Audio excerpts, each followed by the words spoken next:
The Da Vinci Code, 2006, Art, Faith, and a Fuse. A museum murder kicks off a treasure hunt thriller that treats Renaissance art like a puzzle book.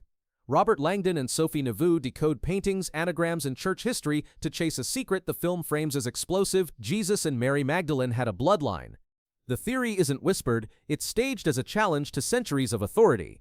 Sacred images become clues, and secret societies move behind the scenes. Whether you buy the premise or not, the story asks audiences to see scripture and institutions as editable documents. That's the spark. Some governments and broadcasters saw the film as blasphemous and potentially inflammatory. Censors argued it misled the public about Christian history and disrespected religious symbols.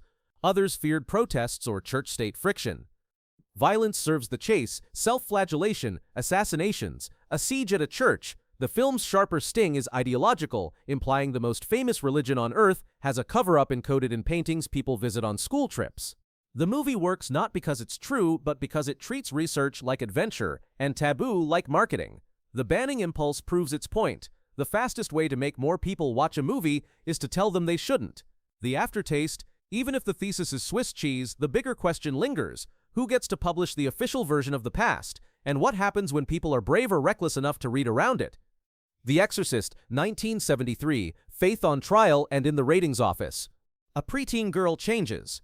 Doctors can't label it, priests finally do. The film treats possession like a grinding investigation: medical tests, doubt, and the slow surrender to the possibility of the demonic. The exorcism is not fireworks, it's attrition. Faith becomes labor, Latin under labored breath, a priest spending himself like a battery. Some censors cited blasphemy and obscenity, others cited public safety after fainting, panic, and moral outrage. Several places cut or delayed releases, some kept it out entirely for a time. It's the idea that corrodes innocence targeted: a mother helpless, the sacred insulted, little blood, plenty of dread, doubt as the doorway to courage. The church doesn't swagger, it shows up exhausted and keeps praying. The bands tried to protect the public from fear. The movie suggests fear is sometimes the thing that sends for help. A Clockwork Orange, 1971, Free Will with a Knife Edge. Alex and his droogs commit ultraviolence until the state offers a cure, aversion therapy that makes him physically ill at the thought of sex or violence, along with Beethoven, collateral damage in the conditioning. Rehabilitation becomes mind control. Alex survives, but choice does not. The film asks whether a society that removes a criminal's capacity to choose evil has also removed his capacity to choose good. Graphic assaults, youth violence, and copycat fears led to bans, heavy cuts, and famously, the director withdrawing the film from UK distribution for decades after controversy. The worst pain is clinical: white rooms, straps, forced eyelids, violence traded for procedure. It's not a slasher, it's a debate staged on a human nervous system. Freedom without conscience is horror. Peace without freedom is another kind. The band scolded audiences, the movie scolds systems that want tidy citizens more than honest ones. The Texas Chainsaw Massacre, 1974, violence you hear more than you see. A van, a farmhouse, a family dinner you'll never forget. Leatherface isn't a myth, he's a man with a routine and a mask. The film strips away score and polish so the story feels like found news. The terror is not supernatural, it's economic despair and cruelty in a hot kitchen, a generator that never stops coughing, bone decor that says no one here throws anything away. Despite comparatively little on-screen gore, the intensity, cruelty, and perceived obscenity led to bans and cuts in multiple markets. The sound design does the damage: squeals, saws, screams, son, you remember a hammer you barely saw. Predators are often practical. The film forces you to admit how quickly just passing through can turn into on the menu. Bans focused on decency. The movie points to a different horror: what people will do when the world forgets them. The Dictator, 2012, laughing at power and paying for it.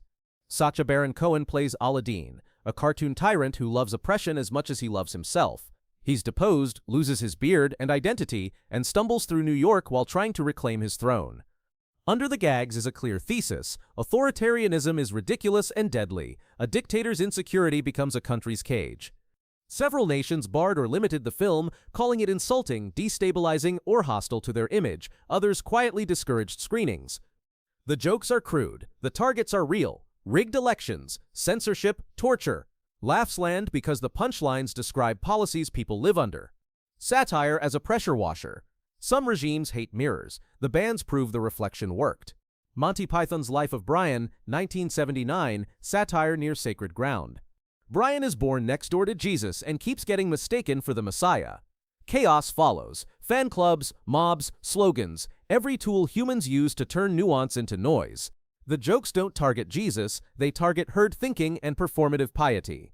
Bureaucrats weaponize words, zealots chase certainty, the crowd wants miracles more than meaning.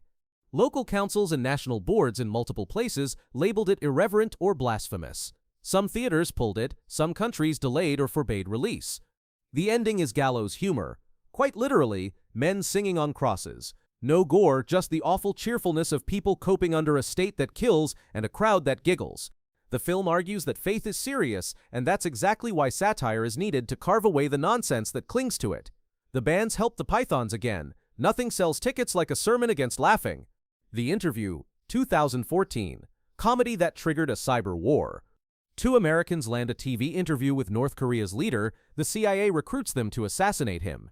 It's raunchy, loud, and on paper, typical studio provocation. Off-screen, a massive hack hit the studio, threats targeted theaters, and the wide release collapsed into limited/digital. Some territories refused or delayed the film outright, others discouraged screenings out of security concerns or diplomatic sensitivities.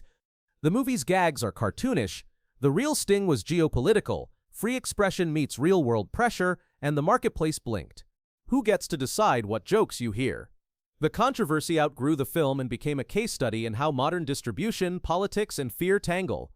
The Last Temptation of Christ, 1988, Holiness with a Human Pulse. Martin Scorsese adapts a novel that imagines Jesus experiencing doubt, fear, and sexual temptation, a Messiah who wrestles with being human as well as divine. The controversial what-if vision shows Jesus stepping off the cross to live an ordinary life, marriage, children, aging, before understanding that love of the ordinary is itself a temptation away from his mission. He chooses the cross, and the vision collapses. Religious authorities and some governments called it blasphemous for humanizing Christ's desires and depicting an alternate life. Protests, boycotts, pulled screenings, some places restricted or prohibited it entirely.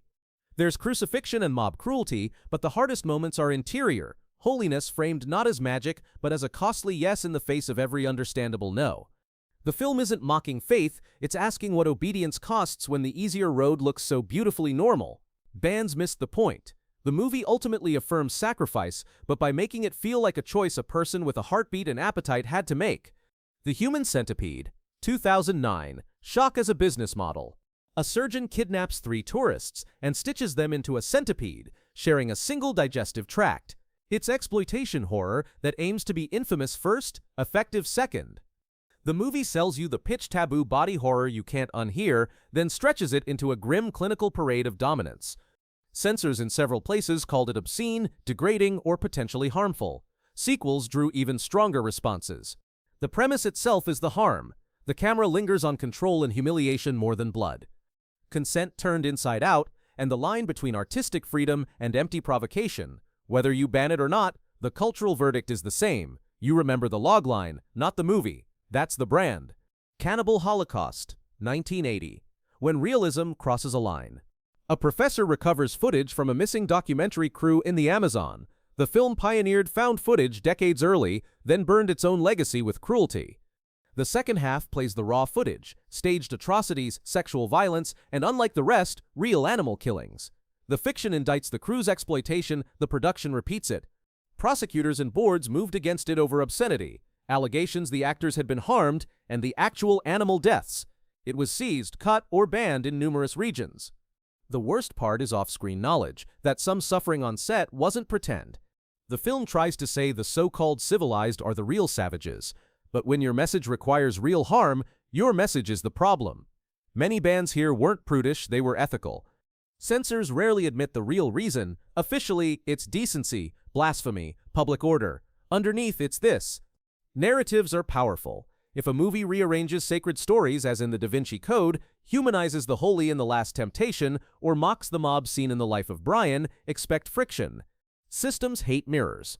In Clockwork Orange, needles both the violent and the state. The dictator turns a ruler into a clown. Bands are the laugh track for thin skin. Ethics matter. With Cannibal Holocaust, many objections weren't prudish, they were principled. Art that harms living beings isn't art worth defending. Fear sells and silences.